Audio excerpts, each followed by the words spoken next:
What is up, everybody? Doc T here at Doc T Time at the Healthy, Fit, and Pain-Free podcast.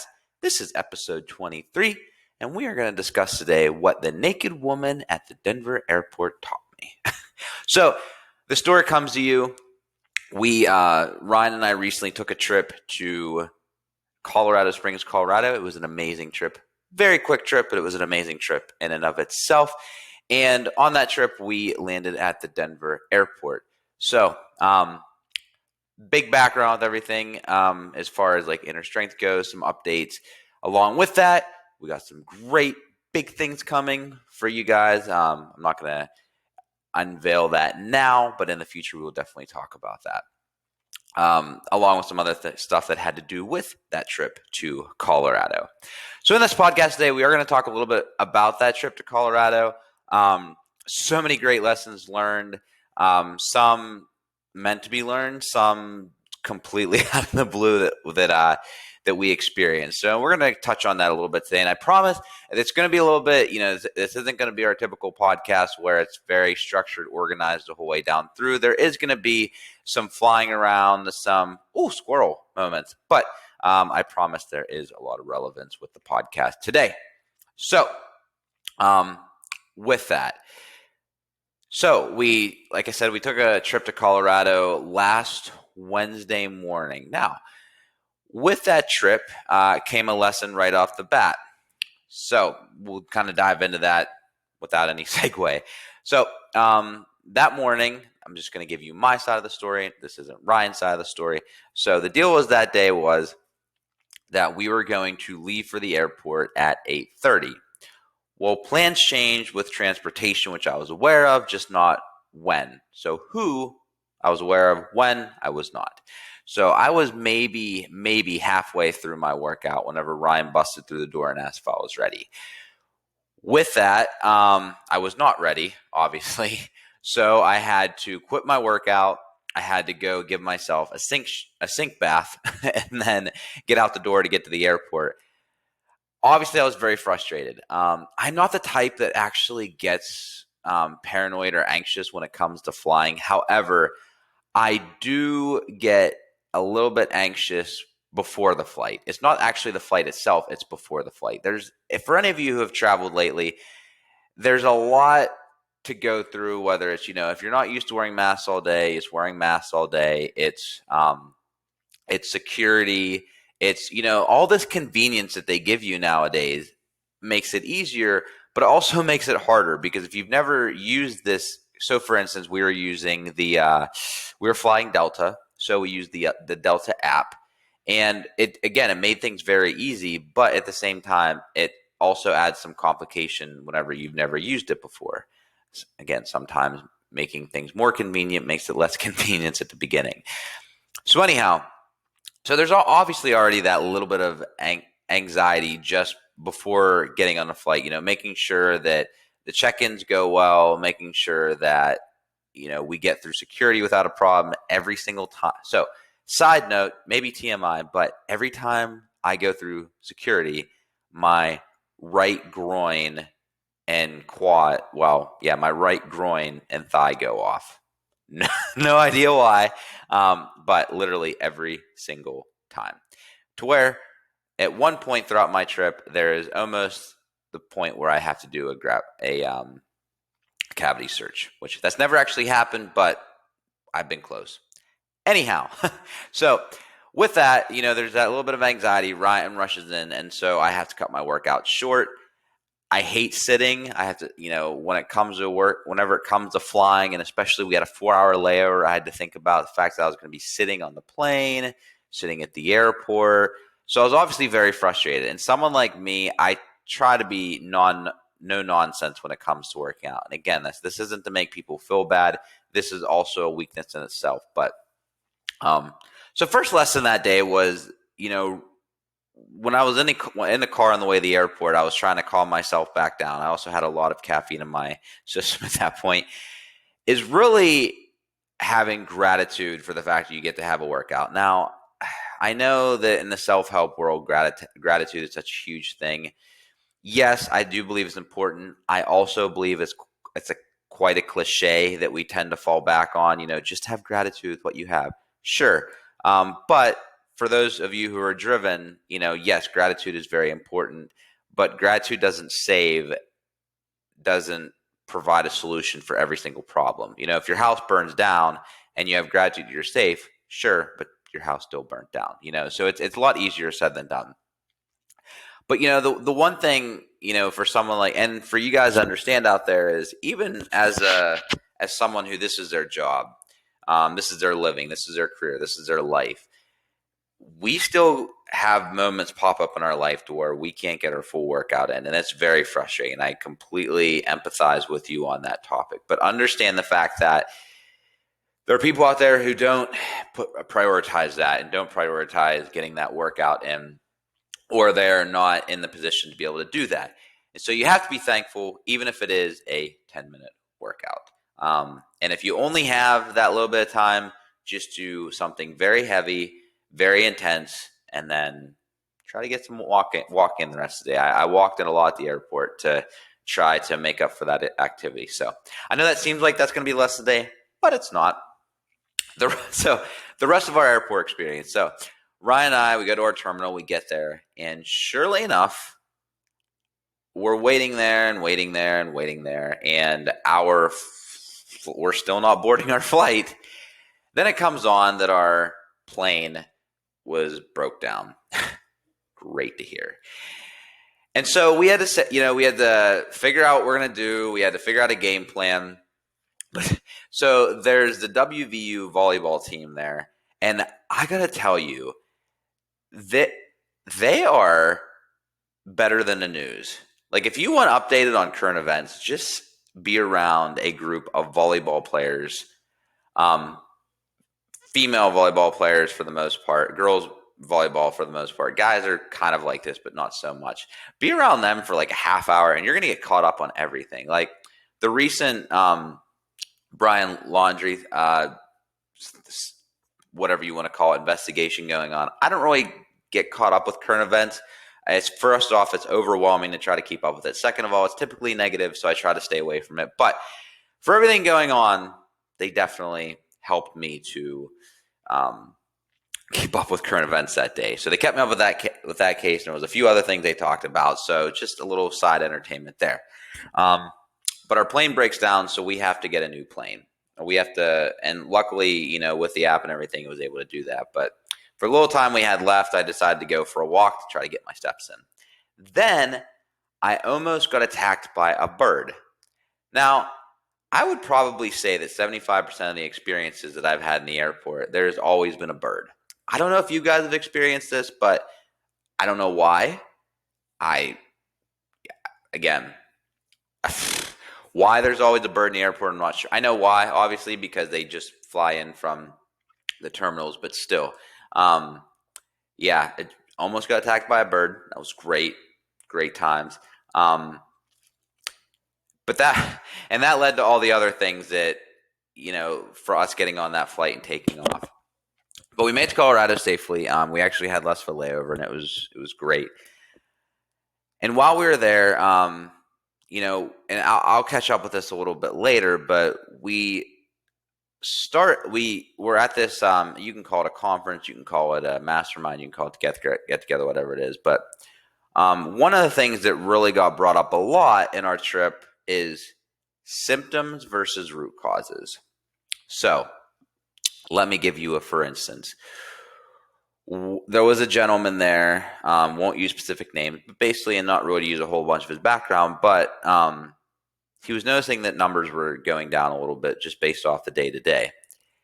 And what it really came down to is the fact that he was at that fine line where his business was almost big enough that he could bring on more people to where he could take care of more of the marketing-based things, but he wasn't quite there that he could completely get out of it. However, he was also very, very energy-driven person that he needed to still be in the business, as far as coaching and stuff like that, because that was going to keep him humble. That was going to keep him, to where he could really prioritize customer service and really get in there and really keep coaching and keep himself grounded.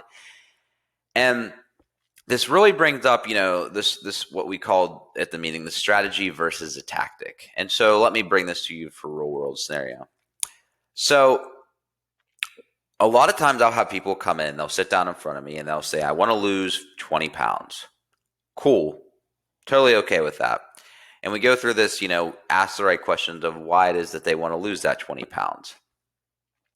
What it really ends up coming down to, so they come in and they want the tactics for how to lose 20 pounds. Tell me how much to eat per day. Tell me how much I should exercise every day. Tell me how much water I should drink. How much should I sleep? Help give me the tactics to lose 20 pounds. And really, it comes down to the fact that we have a misinterpreted strategy. And what that strategy really should be is, okay, well, what is the reason that you want to lose this 20 pounds? And it really, and I've talked about this extensively before, is that it comes down to, oh, well, my parents aren't healthy. I don't want to be like them. My father died when he was young. My mom's doesn't have healthy relationships. My kids look up at me and I can just tell they're disappointed. I'm not where I want to be in life. I'm a lot younger mentally than I am physically. All these things start to pour out.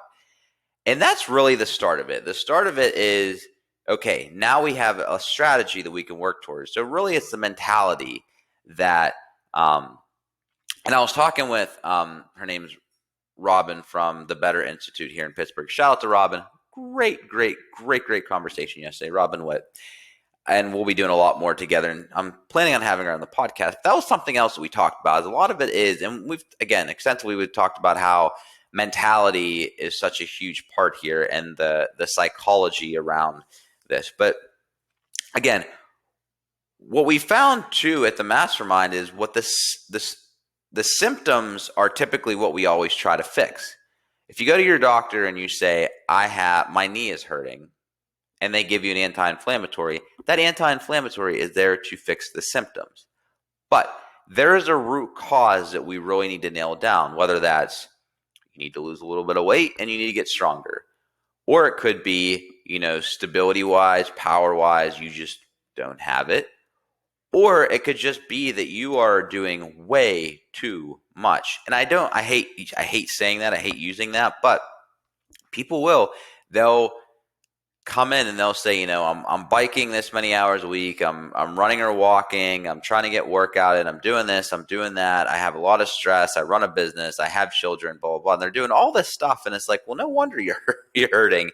You have a lot of the stress on your plate that we really need to figure out more. And then again, it comes down to why are you working out that much? So again, it's many times in life we try to address the symptoms in the sense of, with whether it's with parenting, whether it's at work, at work, we go in there and we might have the idea that, my boss will not give me a stupid promotion, or why do I feel left out in the office? And that's the symptom. The root cause could honestly be that you have a piss poor attitude at work. Not to be blunt, but that's definitely a possibility. It could also just be the fact that maybe you're not in the place you need to be. Maybe you go to work with this poor attitude or you just don't like people you interact with because that's not the workspace you should be in or you were meant to be in. And so again, it really comes down to, when you look at your mentality of what's going on around you, the big thing that you want to focus on, really get down and granular. This is another term that was used a lot. Get granular with what exactly you want to do and why you want to do it. Because by establishing that root cause, then you can really see where that symptom comes from. For me, I know it comes down to my expectations. My root cause of a lot of the things in my life are my expectations. I have these high expectations for myself. I used to have really high expectations for people around me, but I've learned to gauge that better because people just don't have the same goals that I do. And with those expectations, when they don't get met at a certain time, I get disappointed. There's been depressive episodes. And again, the depressive episodes and or like being pissed off, like those are all symptoms, but the true root cause is that my expectations are just way out of whack. Especially when you get to a point in your life, if you want to be a dad with 8% body fat, or a mom who doesn't have the genetics, who like wants to wear a bikini and look great all the time and look like you have your life together and still be a good mom and also be successful at work, there's a lot that goes into that. And it's sometimes you have to really play it out in your mind of what exactly is the end game here, and is it really worth it? And if it's not, then that's your root cause. You need to recreate your strategy. So again, a little tangent there, but that's actually the main point of today's discussion. So great talks all around. Ryan and I definitely, anyhow, so got a lot from that. So we're on our way back, and we go to the Denver airport, and we landed at 11 o'clock actually it was like 11:30 midnight in Pittsburgh. We landed. And I got this message on my phone, and it was my wife, Nina, and she tagged me in a post about apparently there was a naked lady at the airport. Wow. So first off, in my mind, I'm thinking, how in the hell does a naked lady get into an airport? Well, then it comes to find, so back up a little bit. So going into the Denver airport, it's horrible, but they don't really have things labeled too well. And there's so many sections to go through. Again, they try to make things convenient, and it actually becomes inconvenient. And Ryan and I are in line for 20 minutes. We get to the front of the line, and the guy dings our tickets. They go off. They're accepted. But he says, well, you're in the wrong line. You need to go to the other line. What? So we had to go another line. We were in that line for like 40 minutes. So it was an hour that we were in the TSA line before we actually got in. And I'm sitting there thinking, and meanwhile, there's this naked woman running around the airport who easily got in. And to make it even better is I looked up on the story on a few sources, and she was actually already in the check-in area in the terminal. So that meant either she landed or she got in through security and then she undressed. Woo! But then, you go through the story, and they're telling, and again, the story came out October 14th, 15th, October 15th. And so everyone's asked me about this naked woman at the airport and if we saw her. Well, then if you actually go through the report, it's actually happened like September 19th or something like that. And so, again, not to go down this road, but another life lesson learned there is how media flips things. Now, we all know this. We're not going to go down a political rabbit hole here, but what appears and what actually is are not two of the same things. They're not two sides of the same coin. So for instance, I was on Instagram yesterday. I got a couple messages, so I jumped on there real quick. For those of you might think I like social media because of how much I post. I actually really dislike social media. Simply for the fact is, again, I try to stay away from negativity, but I mean, you just go down rabbit holes, and we all know this. But anyhow, there was a post, I won't name the guy, but very big influencer in the health and fitness, used to be in like the bodybuilding, powerlifting world. So he tags this TikTok of this dietitian who says that sugar is not addictive. And he then it spins back to him, and he says BS, and basically like creates this platform for people to just start bashing the living hell out of this dietitian. Now, I work with dietitians. As you guys know, Case Pacific, we mention them all the time, and they're awesome. Andrew, I'm friends with Andrew, the CEO of it, and they're a great company, and they're very knowledgeable. And Andrew and I know my stuff pretty well, and Andrew has taught me even Michelle, who's in our office, she's taught me so many things too. And then I go down through of course I go through the comments, and people are like, all dietitians don't know their stuff, all dietitians this, and all but they don't have this education, blah blah blah. And it's really hilarious to me and again, I told you this podcast was going to go 1,000 different ways. It's really hilarious to me that we, first off, you have an influencer, or so you have a dietitian who's trying to give relevant advice. And again, we're talking about TikTok. This is like a 15-second snippet that someone used of this woman who more than likely was trying to tell us that we don't need to look at sugar as an addiction, because when we do, we give it the power in a sense. Again, I don't know if that's the case, but I'm going to give her the benefit of the doubt. So we take this dietitian who's just trying to give advice to the world, and then we have somebody else of lower stature who, somebody who doesn't have that education, completely takes it out of context, posts it, and then we and I say we very loosely, we as a social media community are now there to bash that dietitian. And what makes it worse is you have someone out there who has a lot less knowledge, who is just trying to seek the right knowledge, who sees this and now gets the general misinterpretation about how knowledgeable a dietitian can, and useful, and how much of an asset a dietitian can be. And so really it comes down to, understand that going on social media, getting your ideas, or even just listening to people who demonstrate this authority, it's not always the case that they're going to be right. And I know I'm preaching to the choir here, but there are, and I've done this before too. It's sex sells, or like sexiness sells. And I mean that in the sense too of like, bad publicity. People love clickbait. People love to know that someone is about to get just berated on social media. So they jump in and they add to the negative flair. And then, we end up,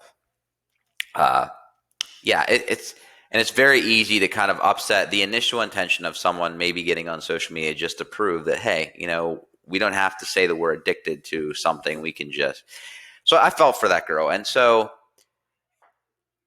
again, with the Nake Lady Airport, to tie it back in, you look at that story and you think like, oh, I could have saw this naked lady at the airport. And then it turns out too, like with her, like, people are like, oh, she's probably drunk, or people probably think she has psychological issues. But again, I guess there was a medical issue that happened, and that's why she was nude at the airport. So again, just always understand you can't always take things at face value. So again, you guys know we always like to end this podcast with 3 distinct takeaways. Again, this was kind of everywhere, but this was my trip to Colorado that I wanted to share with you, and the amazing things that I learned in just a 2.5-day trip. So takeaway number 1, realize that although we all want to get that awesome workout exercise, and it doesn't always happen. And at that point, it's where we kind of have to stick and move, or we have to, we have to spin and juke, or we have to zig and zag, whatever term, insert sports term you want to use here. But, sometimes we have to take that detour and just be thankful that you did get a little bit of workout in, and then always try to find ways throughout the rest of the day to make it work, and understand why you want to get that workout in the way you do. Number 2, symptoms versus causes. Always realize that there are symptoms in life. There are symptoms in life, but those are symptoms typically to the root cause. Many times we want tactics, we want how much we should eat, how much we should sleep, drink, what we can get away with. We want those little tactics, but in reality, we really need to get back to why we're strategizing the way we are. And this is typically the root cause. Many times it's upstairs in the head, but a lot of times too, there can be other things as well. So just be wary of that. If you're a person right now who's kind of been in a slump for the past couple days, weeks, months, your goals, whether it's life, whether it's health and wellness, financial, family, if those goals aren't quite where they need to be, that's where you really need to sit down and have a come to Jesus talk with yourself of what is the root cause of this, and how can I re-strategize to not just manage the symptoms, but manage the actual diagnosis. And last but not least, Media. Just realize that, just be careful of where you get your information from, and realize that, although we want to dive into this person is blasphemy, what they're trying to say. Let's be honest, many times there's a lot of people out there who are really just trying to help. And we need to take and understand that, rather than look at them as someone who's trying to start a cult based around an idea and is trying to just change the world. In reality, it comes down, they're just really trying to help, and we need to take and understand that, and not just berate them every chance we get, because that's what we do. If it doesn't fit our beliefs, we want to challenge it, and we want to prove them wrong to the world. And in reality, we need to not do that. So, guys, thank you so much. This was Doc T time here at a Healthy Fit and Pain-Free Podcast, episode 23. Healthy Fit and Pain-Free is brought to you by Inner Strength Health. We are located here at 203 Hershinger Road in Coriopolis/Robinson, Pennsylvania. If you would like to learn more about us, you can visit us at our new website at innerstrengthpgh.com. I am Dr. Tyler. You can reach me on social media on Facebook or Instagram at Dr.Tyler_Bordick. That is at Dr.Tyler_Bordick. For anything else, you guys, you can reach out to us. You can comment below, and you can, please share and follow us so we can help provide good information to the world, and just really try to help make Pittsburgh healthier, fitter, and pain-free. Love you guys. Have a great weekend.